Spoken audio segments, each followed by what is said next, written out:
Recordamos, mis hermanos, que nos encontramos en medio de una serie de sermones del libro de Hechos.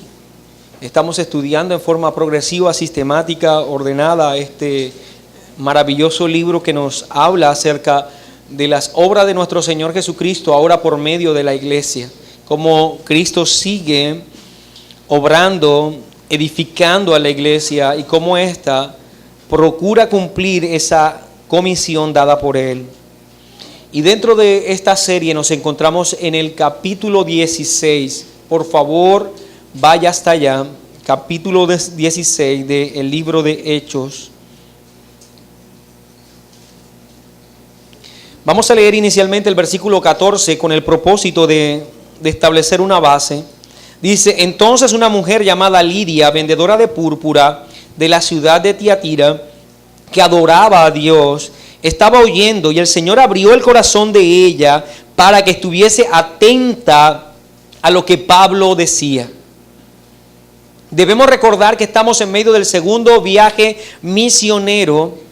Este viaje está, igual que el anterior, siendo dirigido por el Espíritu Santo.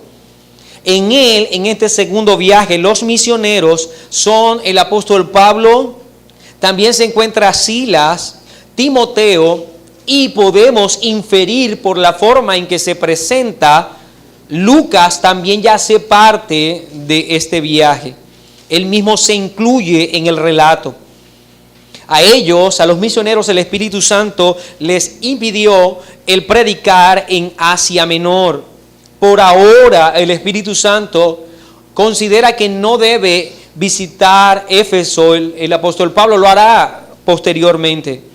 Pero es el Espíritu Santo quien va guiando este viaje en todo momento y dirige, en este caso, a los misioneros para que emprendan su viaje hacia Macedonia. Lo ocurrido en la entrada a la primera ciudad de Macedonia es lo que vamos a tratar en este día, en este sermón. Solo nos resta rogar a Dios, ese Dios de toda gracia, que siga asistiéndonos en este propósito y que podamos reconocer en estos textos cómo Él obra en cada momento de la iglesia y que nos guíe, así como lo hizo en el pasado a los hombres que escribieron, que nos guíe el día de hoy a entender lo que ya está plasmado en la única autoridad nuestra, que es la palabra. El título de este sermón es El Dios que abre corazones. El Dios que abre corazones. Y para desarrollar el mismo nos es necesario hablar de lo descrito en el versículo 11 hasta el versículo 15 del capítulo 16. Será esta la porción en la que nos estaremos moviendo a lo largo de este sermón. Y más específicamente vamos a ver lo que ocurrió en la predicación de Pablo, o con la predicación de Pablo en la ciudad de Filipos, que sería entonces la primera ciudad de Macedonia. Y con ello quiero dar un primer paso o establecer un primer punto. Quiero hacer una descripción breve de lo que era la ciudad de Filipos. Creo que para ubicarnos un poco en el contexto. Hablemos entonces de la ciudad. Dice el versículo 11: zarpando pues de Troas, vinimos como con rumbo directo a Samotracia y al día siguiente a Neápolis. De allí a Filipos, que es la primera ciudad de la provincia de Macedonia y una colonia, y estuvimos en aquella ciudad algunos días. Los misioneros salen de Troas, que es el lugar, recordemos, donde el apóstol Pablo recibe esta visión. Y después de pasar por dos ciudades, llegan hasta Filipos. Filipos recibe su nombre de Felipe II, que era el padre de Alejandro el Grande. Desde el año 168 a.C., pasó a ser una provincia romana por medio de la conquista de este imperio. Y en ella, hablando de Filipos, se libraron las más grandes batallas de la época y que han sido registradas por muchos historiadores. Esta ciudad era muy importante para el imperio romano. Y era tan importante que los ciudadanos que vivían en ella gozaban de una legislación especial. Todo el que vivía en Filipo y era ciudadano romano era tratado como si estuviese en la misma Italia.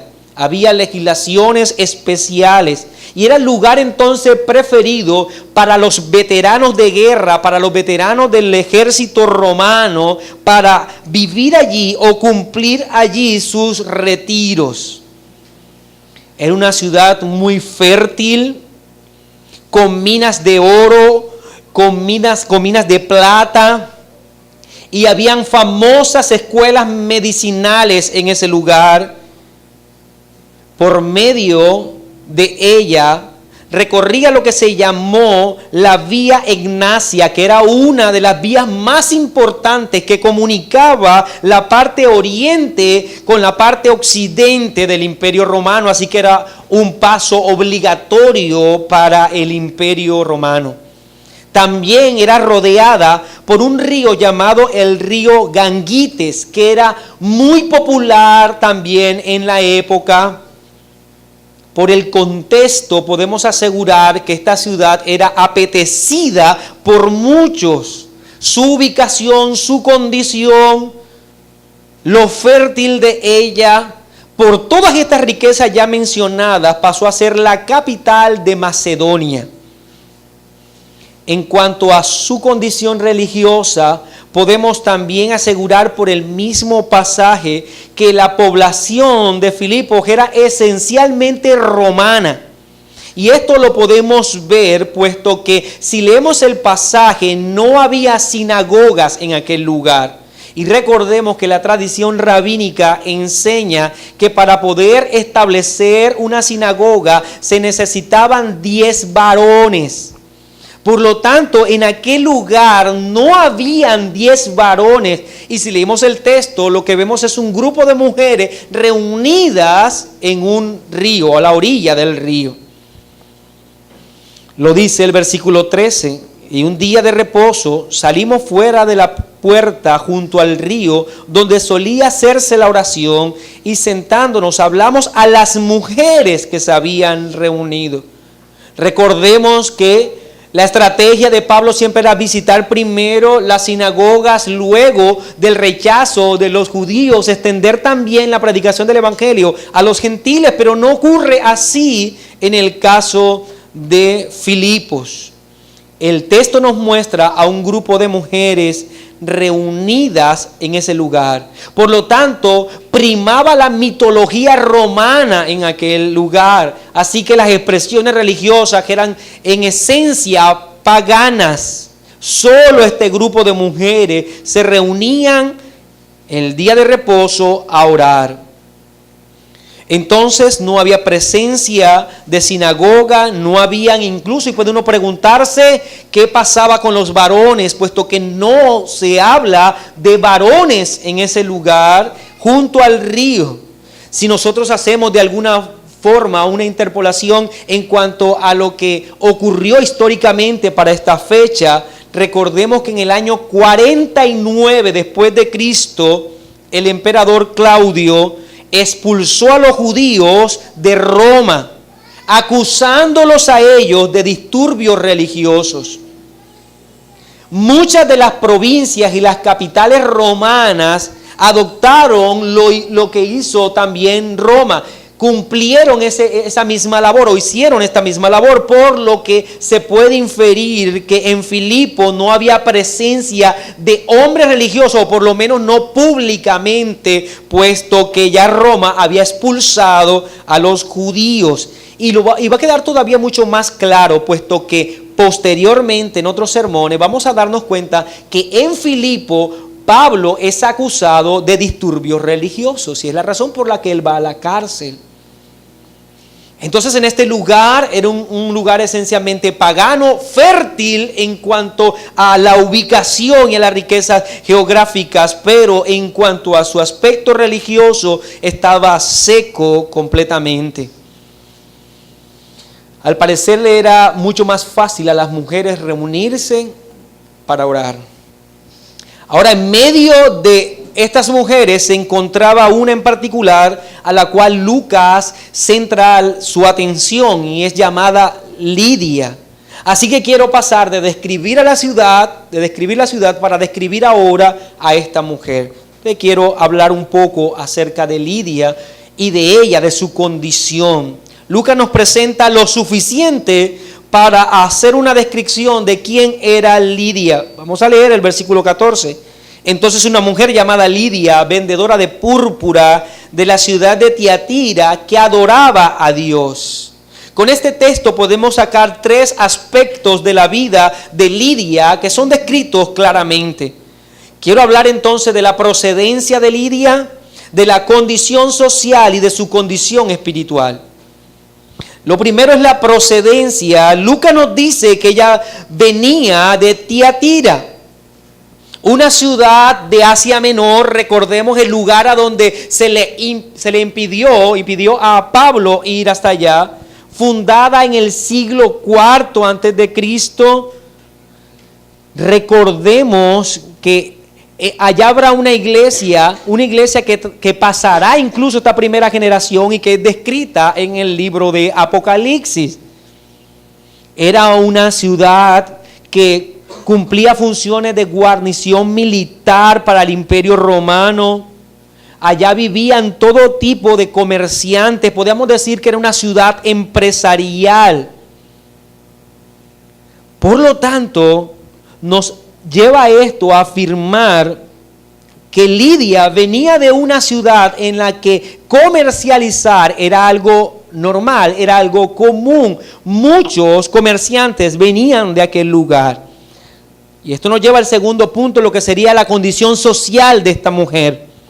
Se señala en una forma clara que Lidia era vendedora de púrpura. Algunas personas han afirmado que ella vendía telas, pero eso no lo dice el texto. Ella vendía púrpura. La púrpura era un tinte que se obtenía a través de un caracol llamado murex, con X al final, la cual se le retiraba la glándula y al exprimir esa glándula se obtenía un líquido lechoso que con el contacto con el aire se convertía en un poderoso tinte de color púrpura. Ese tinte se usaba entonces con fines, se usaba para teñir las túnicas de la época o los vestidos. Ahora, los vestidos de la aristocracia, los vestidos reales, tanto que incluso ese color particular que se sacaba o se extraía de este caracol ha pasado a la historia con el nombre de azul rey. El tener una túnica con este color no era para cualquier persona, era algo sumamente costoso este tinte, y más si consideramos algo que para producir 1 gramo de púrpura se necesitaban 9,000 moluscos, o sea 9,000 caracoles.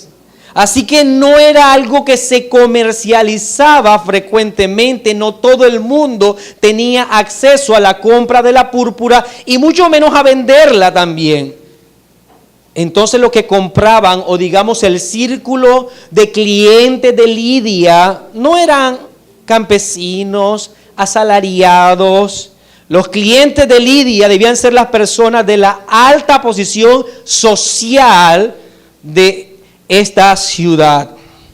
Y esto también señala algo al respecto de esta mujer, y es que era una poderosa empresaria de aquel lugar. No de telas, sino de químicos para la manufactura de las mejores prendas de la época. A eso se dedicaba esta mujer.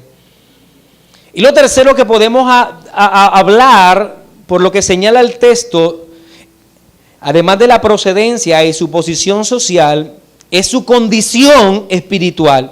El texto nos dice que adoraba a Dios. Y esto puede solo sugerirnos 2 cosas o 2 posibilidades. La primera es que se trataba de una judía, lo cual es improcedente. ¿Por qué? porque el nombre Lidia era evidentemente de origen griego. Aún podemos asegurar que toda una región de Asia Central se llama Lidia. Así que este nombre proviene de los griegos. Ella era una griega. Y lo segundo que podríamos nosotros señalar cuando habla de que adoraba a Dios es que se trataba de una prosélito. Recordemos que eran aquellas personas que simpatizaban con las verdades enseñadas por el judaísmo y que creían en esas promesas del judaísmo, pero que no se les estaba permitido estar o participar de toda la liturgia del judaísmo, sino que en parte podían acercarse un poco a las enseñanzas y a las ceremonias, pero no eran aceptados totalmente, por lo que se le llamaban prosélitos. Esta segunda opción es más consecuente con lo que el contexto del pasaje nos está mostrando.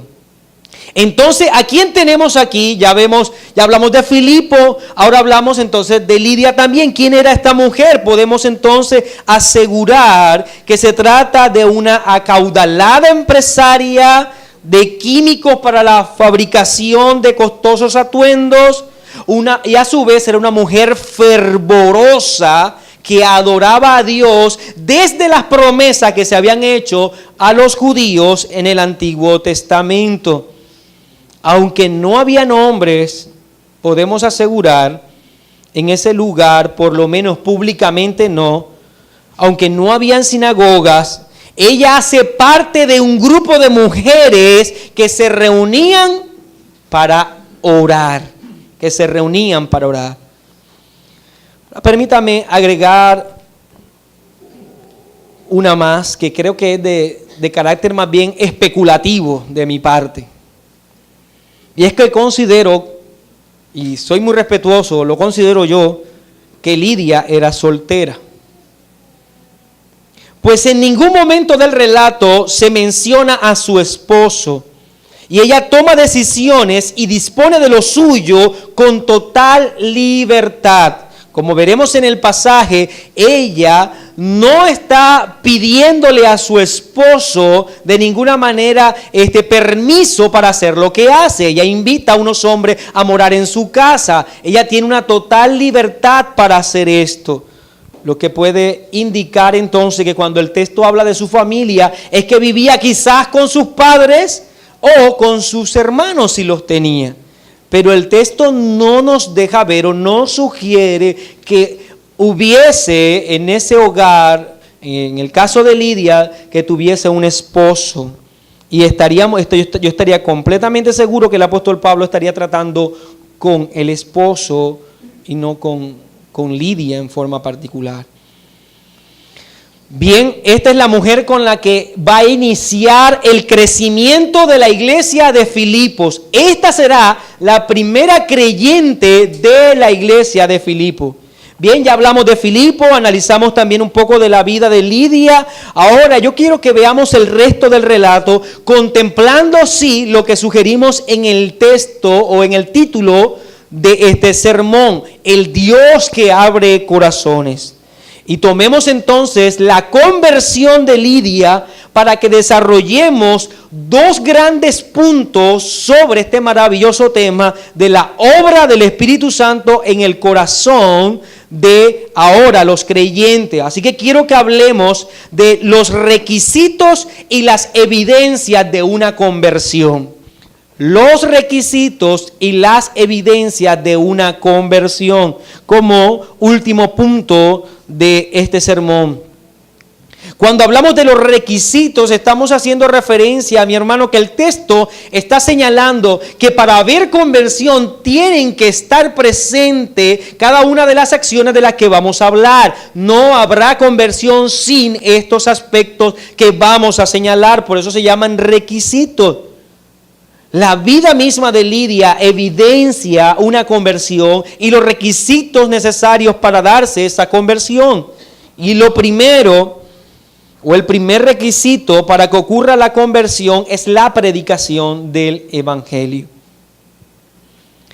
Y un día de reposo salimos fuera de la puerta junto al río donde solía hacerse la oración y sentándonos hablamos a las mujeres que se habían reunido. Versículo 13 acabamos de leer.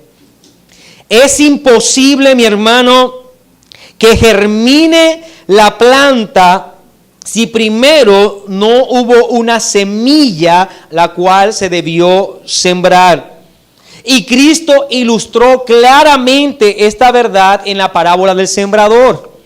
Y recordemos que en la explicación que Cristo hace de esa parábola, Él establece en forma clara que la semilla no es, como dicen algunos por allí, dinero. La semilla es la palabra, la predicación del evangelio. Y que los terrenos son los corazones de aquellos que reciben la palabra. Los terrenos son distintos, hay de distintas especies, distintas formas, distinta estructura física, pero la semilla siempre va a ser ¿cuál? Una y la misma, que es la predicación del evangelio. Si no hay predicación del evangelio genuina, y hablo del verdadero evangelio, no habrá conversión. Se podrá tratar de sembrar cualquier otra cosa. Se podrá tratar de explicar cualquier otra cosa, pero si no es el verdadero evangelio, no habrá conversión, porque es la única semilla que logrará germinar en el corazón del hombre. El resto es mera basura. La conversión entonces no se va a dar por escuchar testimonios de que en el pasado eras y ahora no. La conversión no se dará por charlas anecdóticas de todo lo que tú viviste o vivió alguien que tú conocías. No será el resultado de de exposiciones motivacionales. La regeneración no va a darse porque usted asista a 2 o 3 charlas de emprendimiento o superación personal. Nada de eso convierte, mi hermano. Primera de Pedro 1:23 dice, siendo renacidos no de simiente corruptible, sino de incorruptible por la palabra de Dios que vive y permanece para siempre. El apóstol Pablo entonces sabe muy bien que su misión es predicar y debe predicar el mensaje del evangelio. No hay otra cosa que deba hacer sino predicar el mensaje del evangelio. Y es interesante, pues este relato nos muestra cómo cualquier lugar es adecuado para hacer esto. Este relato nos ayuda a comprender que el apóstol Pablo no iba llegando a las ciudades pidiendo púlpito o salones de conferencia. Estamos hablando a la orilla del río Gangites con unas cuantas mujeres. Para Pablo ese es el lugar adecuado para predicar el mensaje del evangelio. Pablo predicará en cualquier lugar. Lo hará en el Areópago, recuerden ustedes, con los atenienses y grandes filósofos, pero también lo hará en un río. Predicará en libertad, pero también predicará cuando esté en las cárceles, en las sinagogas, pero también en las calles. Pablo no va a perder oportunidad para predicar el mensaje del evangelio. Lo que nos lleva, mis hermanos, a entender que si tenemos claro cuál es la urgencia de la predicación del evangelio, todo escenario es adecuado para hacerlo. Nada será considerado por Pablo para detenerse en el ejercicio de esta función. Ni su comodidad, ni su bienestar. Le va a dominar solo el anhelo por cumplir su labor de predicar el mensaje del evangelio. Recuerde que dirá en Hechos 20:24, pero de ninguna cosa hago caso, ni estimo preciosa mi vida para mí mismo, con tal de que acabe mi carrera con gozo y el ministerio que recibí del Señor Jesús para dar testimonio del evangelio de la gracia de Dios.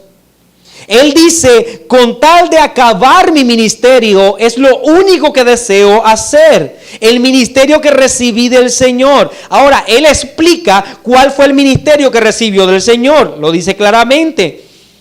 Para dar testimonio del evangelio de la gracia. Por lo tanto, Pablo está diciendo, mi ministerio no es otro, sino predicar el mensaje del evangelio. A eso me ha mandado el Señor. Si nos guía la providencia divina, mi hermano, todos los momentos y todos los lugares son propicios para anunciar la verdad del evangelio. Las personas que por la voluntad de Dios vengan a nuestro encuentro, tengan contacto con nosotros, deben escuchar de nuestros labios la predicación del evangelio. Y debemos hacerlo en la certeza de que quizás sea la última o la única oportunidad que tú podrás comunicar el mensaje del evangelio a esa persona. Sabemos muy bien que el Señor lo ha llamado, vendrán a Él la predicación del evangelio, pero en cuanto a tu responsabilidad, mi hermano, deberías entender que todo momento es adecuado para predicar el mensaje del evangelio. Porque ¿cómo creerán sin haber quien les predique? Dice Pablo.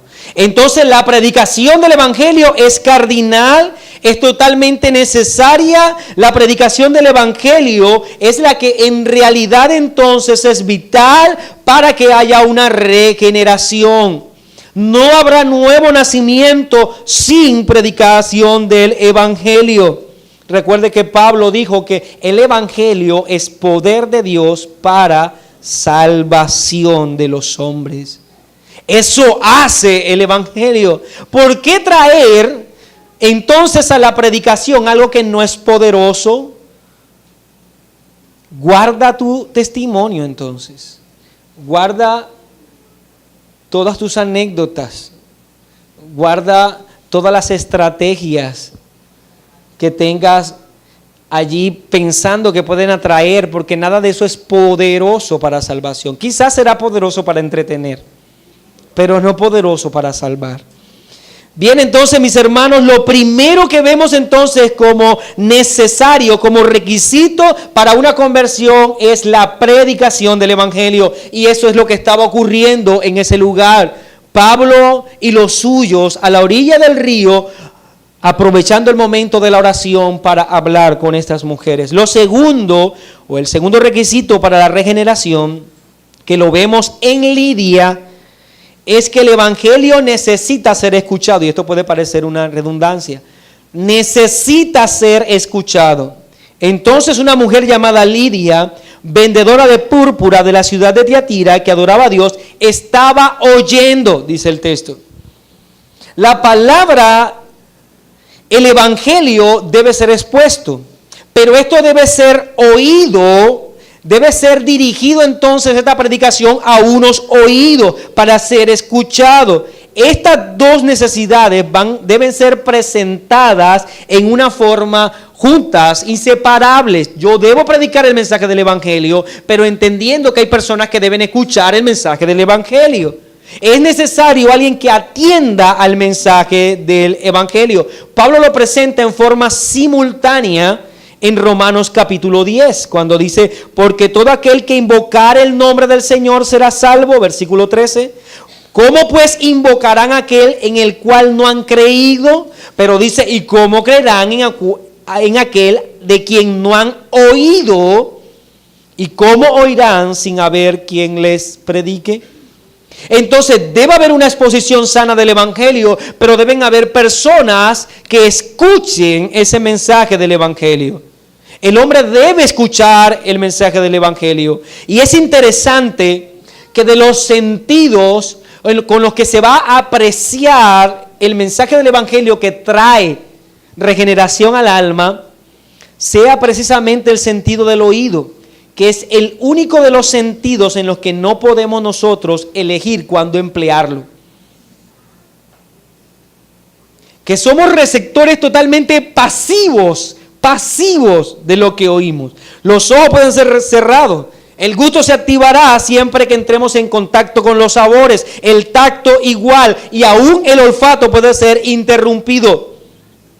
Pero cuando hablamos del oído, los oídos estarán abiertos siempre y somos pasivos completamente como para señalar que si llegará el mensaje del Evangelio no es porque nosotros abrimos los ojos, no fuimos nosotros. Somos pasivos completamente al escuchar. Esto quiere decir que la regeneración requiere que el hombre esté allí, simplemente, con lo que Dios lo ha dotado. Ahora, pero esto no quiere decir que no haya un cierto nivel de atención. El nuevo nacimiento no vendrá porque estemos gritando el mensaje del Evangelio a una persona que pasa por la calle, simplemente ella como receptora del ruido y que experimentará la regeneración. Lo que quiero decir es que el ruido de nuestra predicación no va a regenerar a la persona.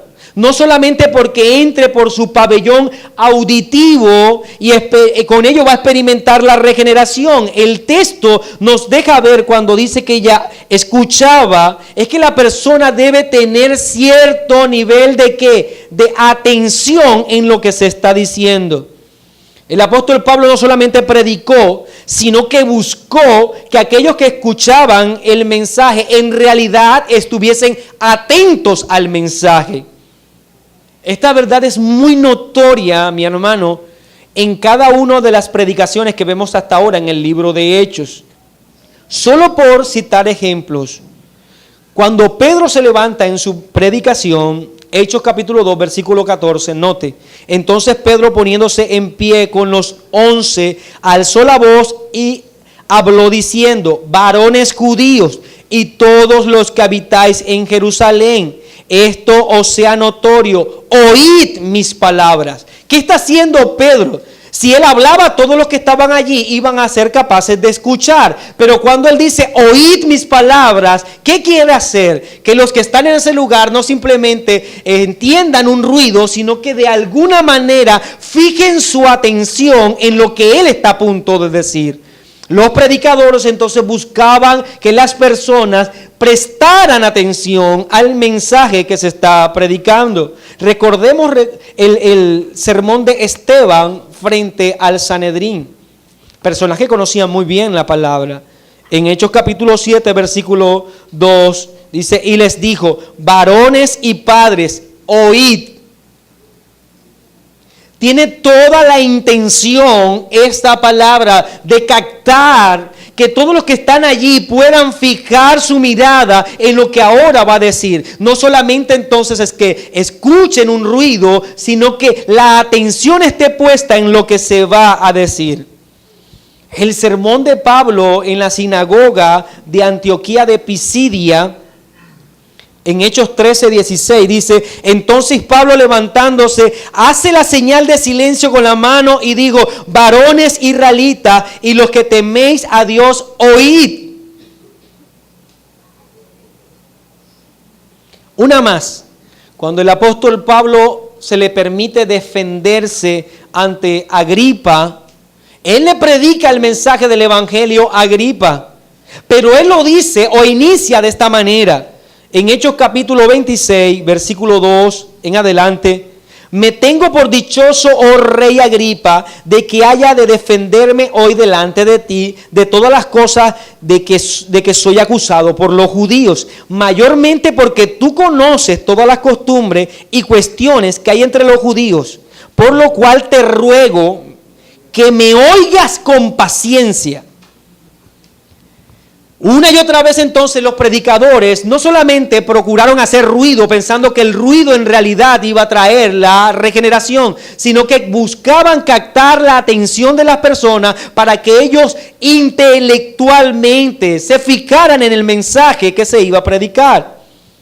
Todos estos textos nos llevan a una conclusión, y es que cómo predicadores, cada vez que vamos a anunciar el mensaje del Evangelio, no solo cualquier lugar es propicio, sino que nosotros debemos buscar o crear un ambiente propicio para que la predicación del Evangelio sea atendida.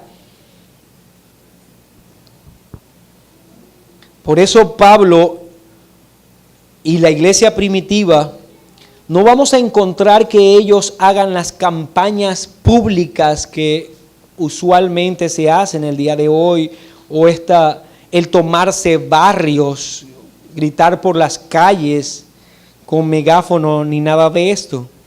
Ellos iban a las sinagogas porque era el lugar donde la gente se reunía a escuchar la palabra. Ellos se reunían en las casas porque las personas que estaban allí querían escuchar las palabras. Una y otra vez, los lugares en los que se reunían estaban propiciados, eran adecuados para predicar el mensaje del Evangelio, y aún así reclamaban la atención para que escuchasen lo que se iba a decir. Mi hermano, estas mujeres estaban en ese lugar dispuestas a orar. Y aprovecha entonces el apóstol Pablo para predicar el mensaje del Evangelio, que es necesario para la regeneración, pero también en medio de ella, dice la Escritura que había una que estaba escuchando. Lidia tenía enfrente ahora a los misioneros, pero ella estaba dispuesta a escuchar lo que ellos iban a decir, lo que Pablo iba a exponer. Y permítame entonces pasar al punto número 3 del requisito para la conversión, y es la acción soberana de Dios al abrir el corazón. La acción soberana de Dios al abrir el corazón. Aunque hemos colocado esta en el tercer paso, el tercer punto o el tercer elemento, en realidad no se podría colocar ni de primero ni de último, porque podemos nosotros señalar que cuando hablamos de la acción soberana de Dios, debe ser el fondo, el trasfondo que dirige todo. Lo que quiero decir es que tú puedes predicar el mensaje del Evangelio audiblemente. Tú puedes tratar de captar la atención de las personas para que te escuchen, pero si no está el obrar soberano de Dios, lo primero y lo segundo es infructífero. Los dos anteriores carecen entonces, son infructíferos si no está eso.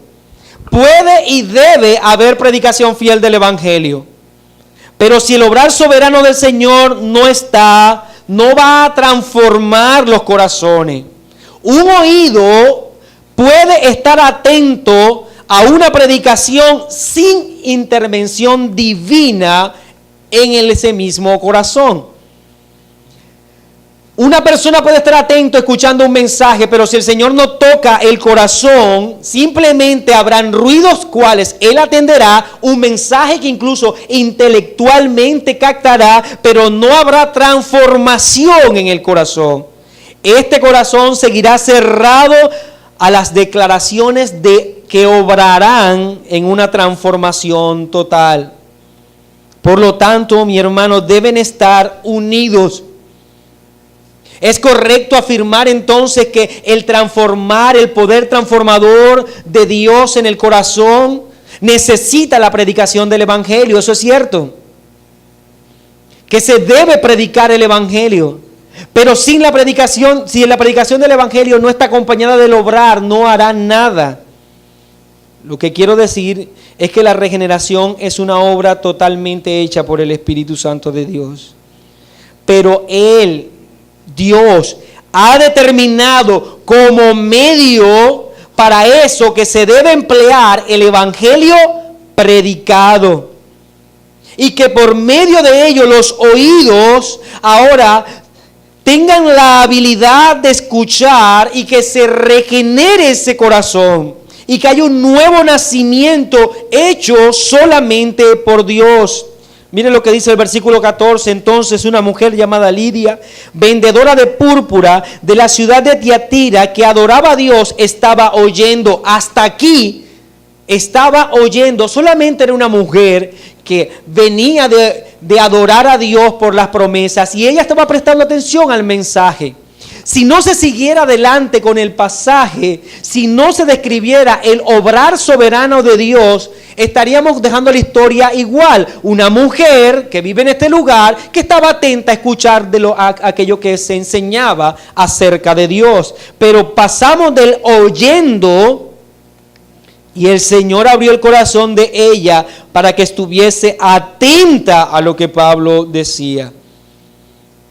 Pablo reclamó la atención de todos los presentes de la sinagoga de Antioquía, recuerden ustedes. Él dijo, oíd mis palabras. Él llamó la atención de todos para que todos en un sentido auditivo fuesen capaces de ser receptores del mensaje del evangelio. Pero dice el versículo 48 de Hechos 13.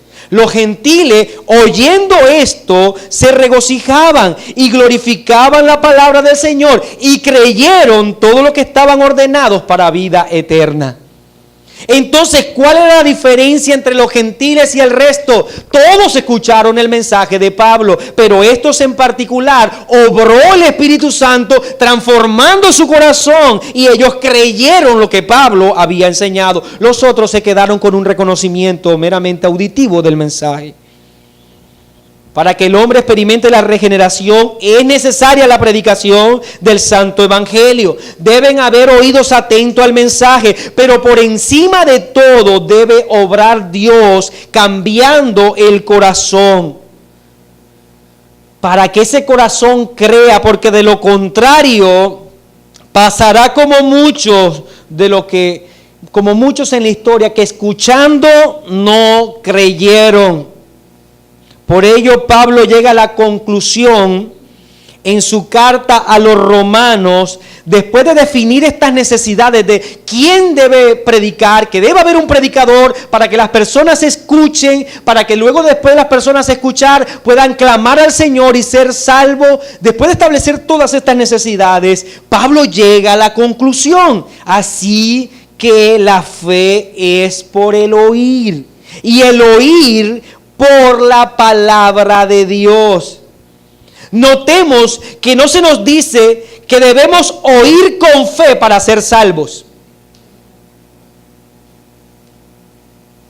No es lo que dice el texto. La fe vendrá como resultado del oír.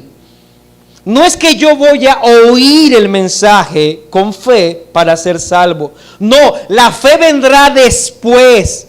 Ahora, pero el oír, lo que dice Pablo, ese oír que va a producir fe no proviene sino del poder creador de Dios. Él es el que le da la habilidad al hombre de oír para que después de oír se produzca fe. Y deja claro el texto que esa capacidad del poder de Dios no se encuentra sino en la palabra. Así que la fe viene por el oír o como resultado del oír, y la capacidad del oír por la palabra de Dios. Lidia estaba en el río frente a la predicación de Pablo y los misioneros. Lidia escuchó el mensaje del evangelio y Dios soberanamente abrió su corazón y transformó su naturaleza. Mire, ante este punto, mi hermano, debemos darle toda la gloria a nuestro Dios y al poder de su gracia, que nos ha transformado, que vino a nosotros y ha mudado nuestra incapacidad humana para escuchar, para atender su mensaje, y en lugar a ello nos ha dado la fe que nos lleva a abrazar esa regeneración. De lo contrario, tú y yo seguiríamos muertos en nuestros delitos y pecados. Por ello, nuestra participación en esto es como la misma participación que tuvo Lázaro en la tumba. Ninguna. La poderosa palabra del Señor viajaba en el aire, entraba, retumbaba en la tumba, llegaba a un cuerpo inerte y es más, en descomposición, y que no tenía la habilidad de detener esa descomposición. Descomposición sin la posibilidad de detenerla. Y llega esa poderosa palabra que le da la habilidad ahora, regenera un cuerpo inerte para que escuche un mensaje y para que obedezca ese mensaje. Y hermano, el mensaje del Evangelio es poder de Dios para salvación. Podemos escuchar entonces ahora a Cristo por ese mensaje decirnos: ven fuera, igual que Lázaro. Y llega a nosotros y transforma nuestra vida, y podemos salir entonces de una vida pecaminosa y condenada hacia su gracia, mi hermano. En Lidia ocurre todo esto. Pero no solo encontramos los requisitos para experimentar la regeneración, sino que vemos también las evidencias de la misma. Podemos asegurar que en realidad sí ocurrió esto en Lidia, porque en ella se evidenció, y podemos enumerar esas evidencias. Así que regálenme 5 minutos más. Y la primera evidencia de una regeneración es sin duda la fe. En Lidia se evidencia la fe. Entonces una mujer llamada Lidia, vendedora de púrpura de la ciudad de Tiatira, que adoraba a Dios, estaba oyendo, y el Señor abrió el corazón de ella para que estuviese atenta a lo que Pablo decía. La palabra atención aquí es muy distinta a la palabra escuchar. No piense que son sinónimos. En el caso, cuando ella estaba oyendo, el término es muy distinto. La palabra para oír en el griego es la palabra akoe, con K, akoe, que traduce simplemente percibir el sonido con el oído. En la versión griega del Antiguo Testamento, esta palabra akoe es empleada en la declaración que hace Job: de oídas te había oído, mas ahora mis ojos te ven. Lo que estaba diciendo Job es: yo sabía de ti, había escuchado de ti, pero en realidad no te conocía. Pero después del obrar regenerador de Dios en el corazón, Lidia pasa de la palabra empleada de akoe para la palabra proseco, con S, proseco, que traduce devoción de pensamiento. Devoción de pensamiento. Entonces Lidia evidenció en su corazón que había sido transformado, porque pasó de prestar atención a un discurso a abrazar con devoción lo que se le estaba diciendo. Quiere decir que en Lidia hubo fe. Por tanto, creer en el Evangelio no es el requisito para la salvación, sino una de las más fieles evidencias de que ya hemos sido salvos. Cuando tú crees, no crees y se te va a regalar la salvación como premio de ese querer. Si estás creyendo el día de hoy, si tienes fe, es porque ya la salvación está en ti, porque es una evidencia de que has sido salva, de que has sido regenerado, mi hermano. En este relato, por progresión, en ese mismo texto, vamos a darnos cuenta entonces que ella escuchó, y luego el Espíritu Santo obró, y ahora estaba atenta, con fe, con certidumbre de lo que se estaba diciendo.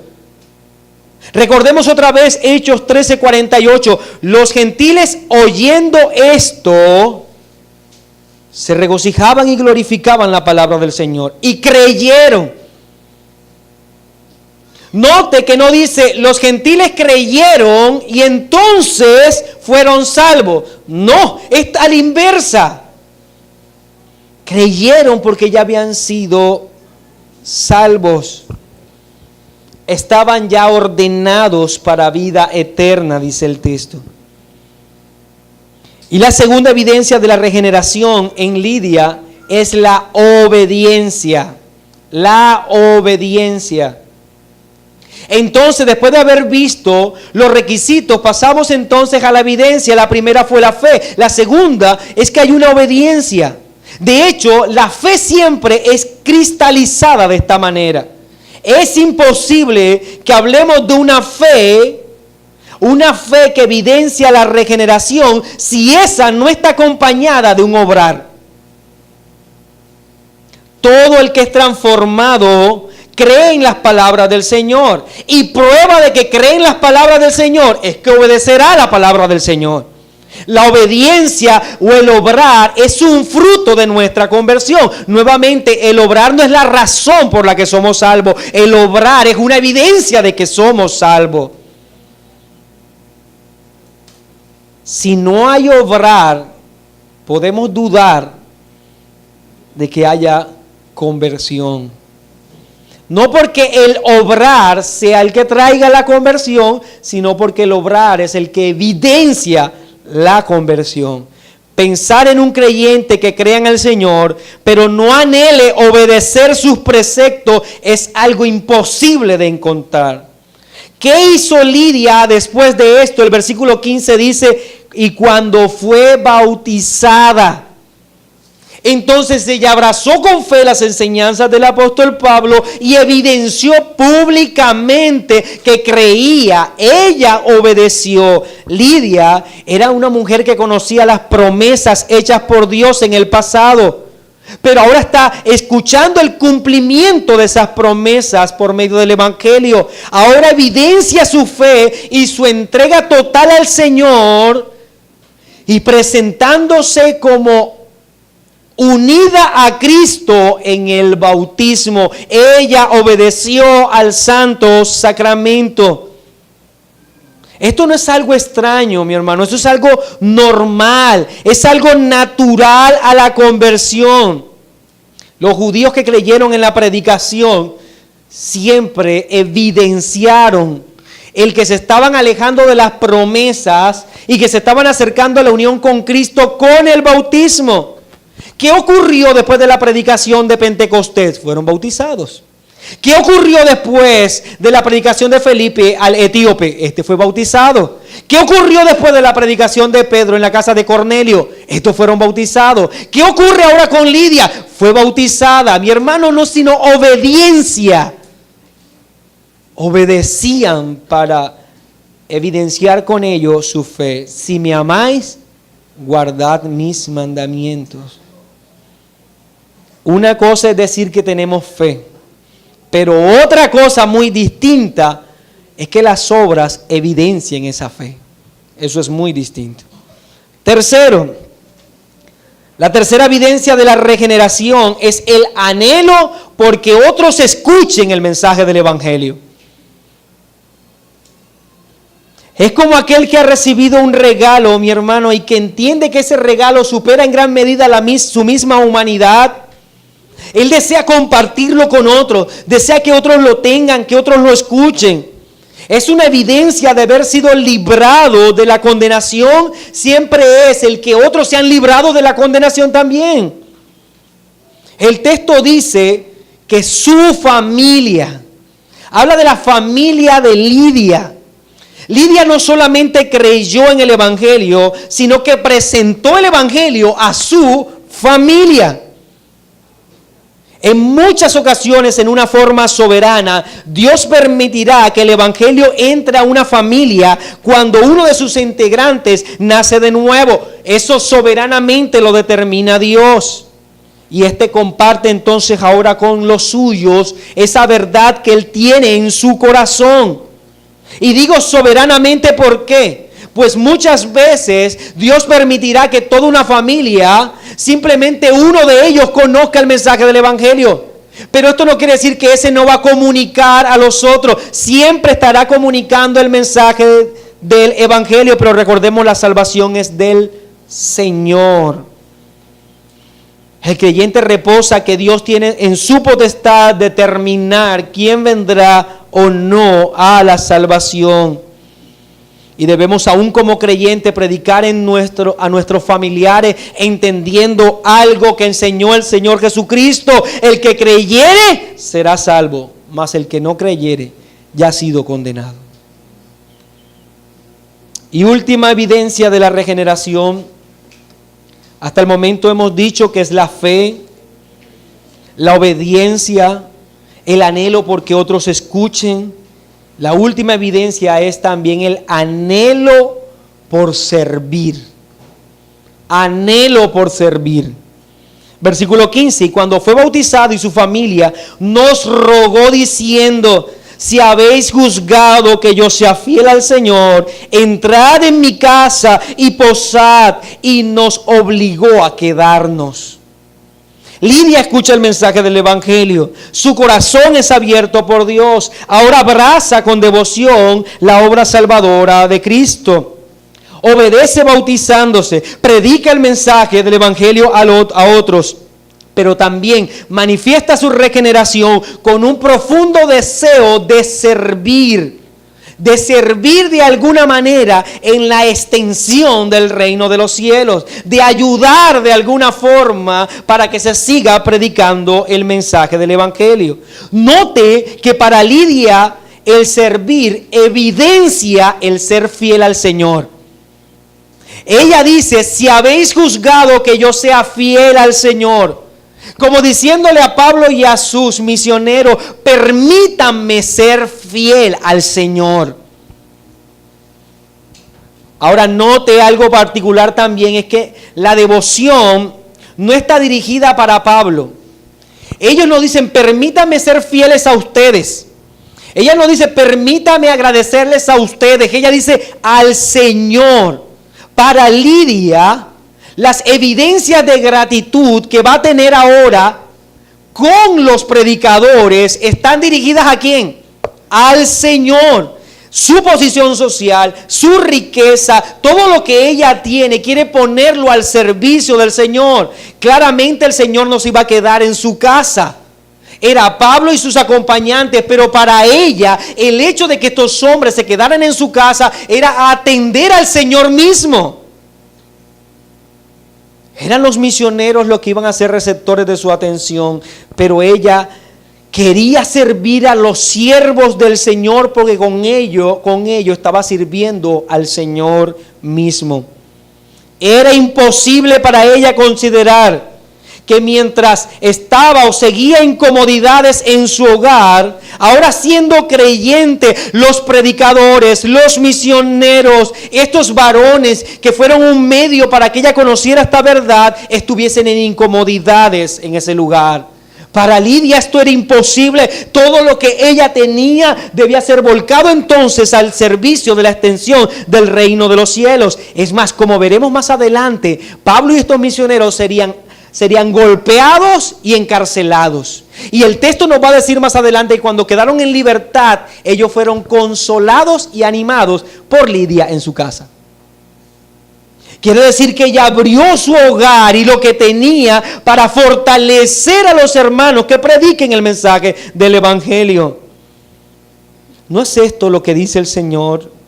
Entonces el rey dirá a los de su derecha: venid, benditos de mi Padre, heredad del reino preparado para vosotros desde la fundación del mundo, porque tuve hambre y me diste de comer, tuve sed y me diste de beber, fui forastero y me recogiste, estuve desnudo y me cubriste, enfermo y me vestiste, en la cárcel y viniste a mí. Entonces los justos le responderán diciendo: Señor, ¿cuándo te vimos hambriento, te sustentamos, o sediento y te dimos de beber? ¿Y cuándo te vimos forastero y te recogimos, o desnudo y te cubrimos? ¿O cuando te vimos enfermo o en la cárcel y vinimos a ti? Entonces el rey dirá: de cierto os digo que cuanto lo hiciste a uno de estos mis hermanos más pequeños, a mí lo hiciste.